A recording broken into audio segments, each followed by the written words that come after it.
Habang dumedede si baby sa kabila, nagpa-pump naman ako sa kabila tapos bigla ngang nalobat kaya ito nga lang ang na-pump ko. Naka 2 ounce naman ako pero dinede nga din niya ni baby at naubos nga din niya. Nakakatuwa naman talaga kapag may ganito ang breast pump dahil hindi nga nasasayang ang gatas. Kapag kasi dumedede si baby ay tumutulo talaga sa kabila. At dahil busog na si baby, eto nga at paliliguan ko na siya.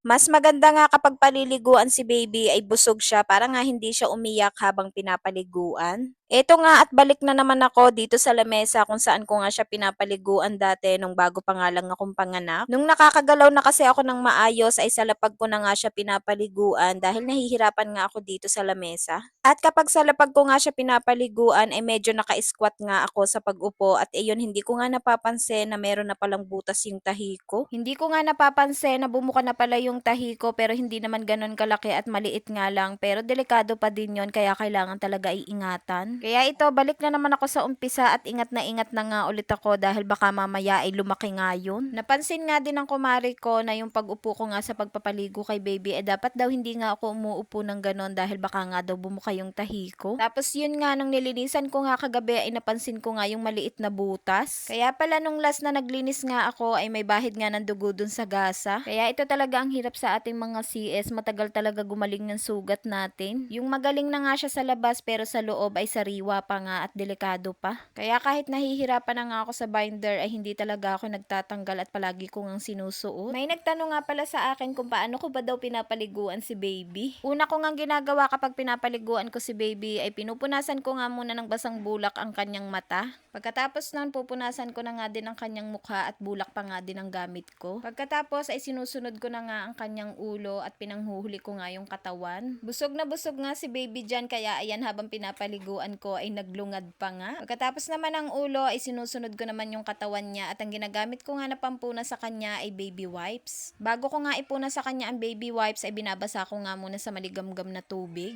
Tapos dyan ko na nga din inilalagay ang pinakasabon niya at hindi ko nga dinadirect sa balat niya. Nakakatuwa nga kasi nga hindi na umiiyak si baby kapag pinapaliguan ko. Ayun pala, kailangan lang talaga bago siya paliguin, ipadededein muna para nga busog siya. At doon ko na nga din sa planggana na may tubig binabanlawan si baby. Nauna ko nga pinaliguan si baby dahil nandito pa naman ang asawa ko. Pero kapag kami na nga lang ang naiiwan dito, ay mas nauuna nga akong maligo habang tulog pa si baby. Hindi ko nga ipinagkakatiwala sa asawa ko ang pagpapaligo kay baby dahil hindi pa naman yun marunong magpaligo ng newborn. Tapos eto nga pagkatapos ko paliguan si baby ay itinabi ko nga muna sa papa niya. Masakit pa kasi ang mata ng asawa ko dyan dahil gabi na nga siya natapos sa pagwe-welding. At habang hindi pa nga umiiyak si baby, eto nga at niligpit ko muna yung mga ginamit ko sa pagpapaligo sa kanya. At sumunod namang naligo ay ang toddler ko, pagkatapos ay ako naman ang sumunod.